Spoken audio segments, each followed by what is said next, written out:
Welcome to my channel, or welcome back. Today we're going to talk about vaginal tearing, and I feel like this is a common fear for most parents, whether they're first-time moms and especially second-time moms if they experience this with their first child. There are different kinds of vaginal tears. There's a first-degree tear, second-degree, third-degree, and fourth-degree vaginal tear.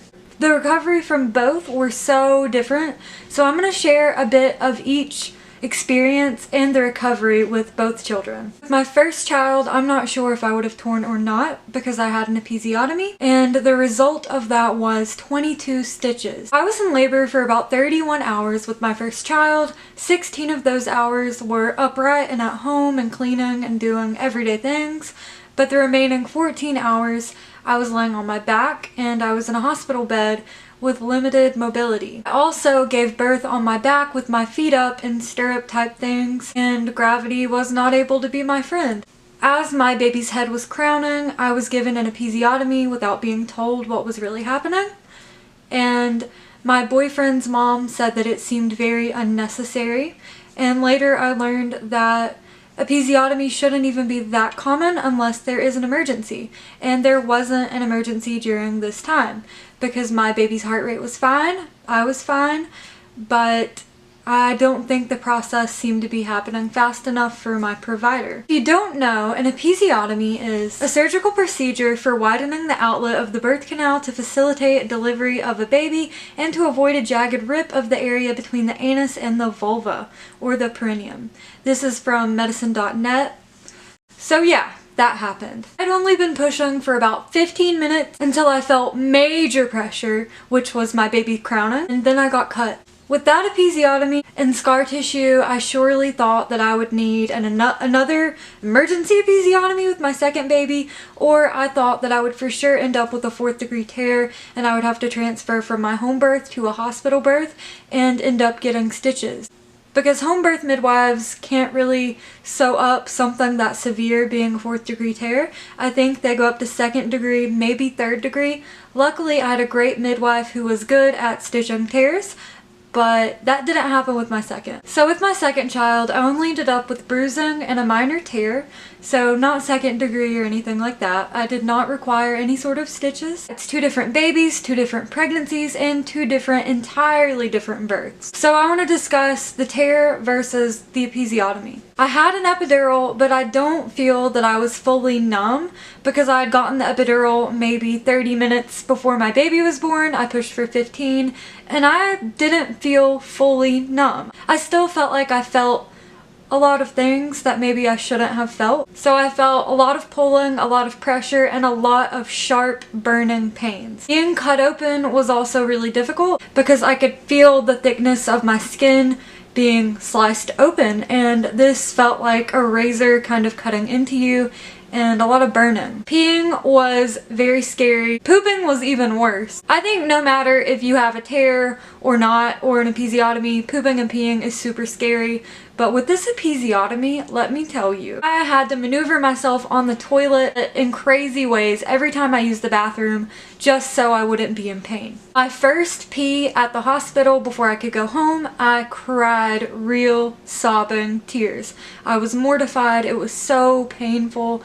It felt like when I sat down it would kind of stretch the area that had stitches. Warm water from my peri bottle was really helpful.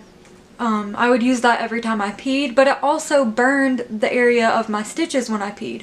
So it was constantly, the first week, I felt this stabbing, burning, aching pain where my stitches were. A donut pillow absolutely saved my life with the episiotomy.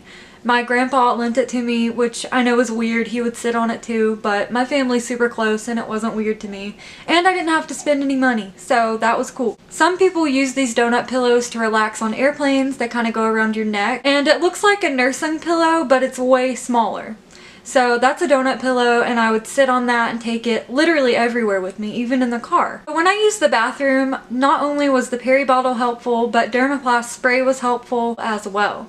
And these were my essentials when leaving the house: my donut pillow, peri bottle with warm water, and my Dermaplast spray. So I knew nothing about sitz baths herb, or anything during this time, and I wish that I had because I didn't really give myself any relief. I had pain pills for my stitches and episiotomy, but I never took them because I'm not big on taking things.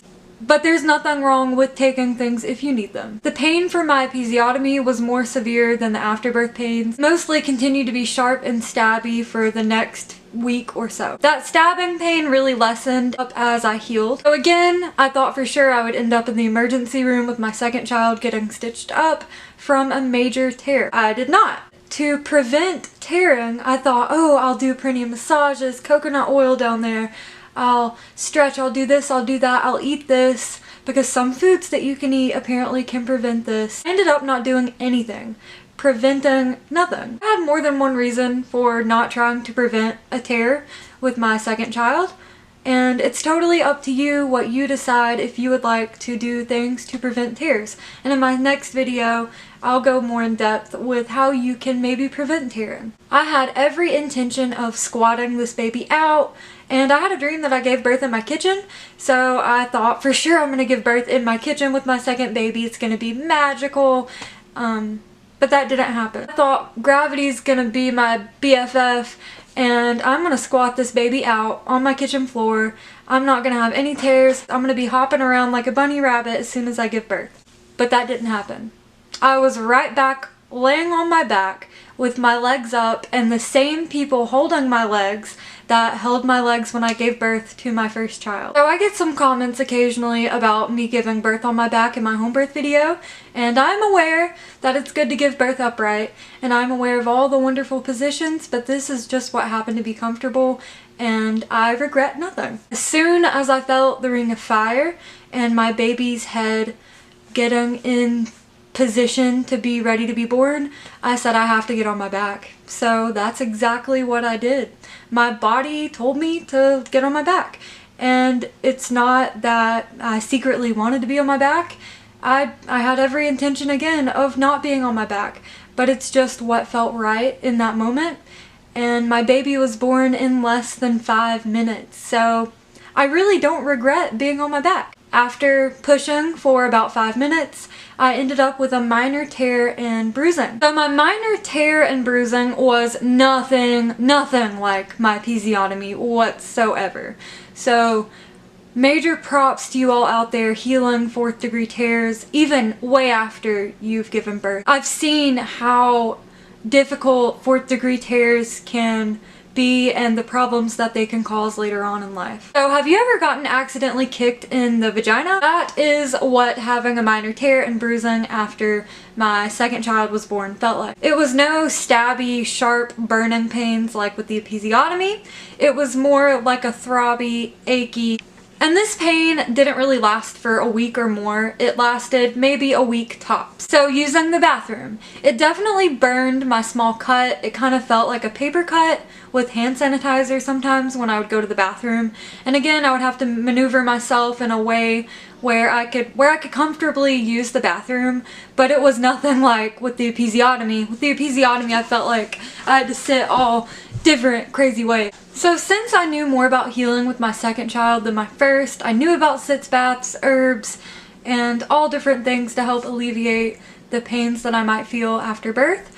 It was much easier, but I really didn't have that much pain to even, try to manage. I still used my peri bottle, my dermaplast spray, and I still used a sitz bath and stuff like that, but I feel that I didn't use it nearly as much as I did with my episiotomy. With my episiotomy, I absolutely needed it all the time, but with my second baby, it was okay to forget. Sometimes I would get like a small pain and it would remind me, ooh, maybe I need some dermaplast, but it wasn't bad whatsoever. And I did use my donut pillow for the first week because I did with my first and I thought I would need it, and it just helped me be a little bit more comfortable.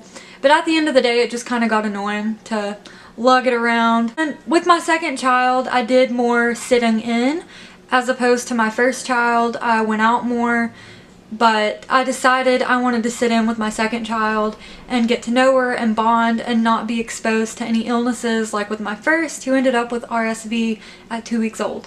Basically, I just didn't leave the house with my new baby for about a month, but I did go like outside, of course, with my baby, and she got sunlight and all those good things. And I did take her across the street to my grandma's and next door to my parents, but I didn't want her around a whole lot of people or in a whole lot of different public places. So it was easier to have all the things that I needed close by. So going out wasn't a fuss with my healing vagina the second go round because there wasn't much to heal, but I mean really internally there is, but I mean on the outside it wasn't as bad as it was with my first. I didn't have a gnarly tear like I thought I would, where I would end up in the emergency room transferring from my home birth to hospital. Not at all. I just had so much anxiety around transferring and having another traumatic birth experience. Especially just from my episiotomy alone. That was pretty traumatic down there. And with my vaginal tear, I was not hopping around like a bunny, but I was able to do more than I thought I would be able to do. I really feared vaginal tears a lot. And again, that's from just the episiotomy that I had and had to heal from, but my first degree tear was not that bad. Since I don't want this video on the longer side, I'm going to come back in a week or two and share a video more in depth on vaginal tearing. So what is suggested to prevent vaginal tears, the different types of vaginal tears, and how to heal from them. I have an exciting period video coming up, which I might put up before the second part of this one, and I won't do part 1 and part 2 just so I can have more freedom with my videos, but I do want to share more on vaginal tears, and I will. So leave a comment below, let me know if you've ever experienced a vaginal tear, especially a 4th degree tear.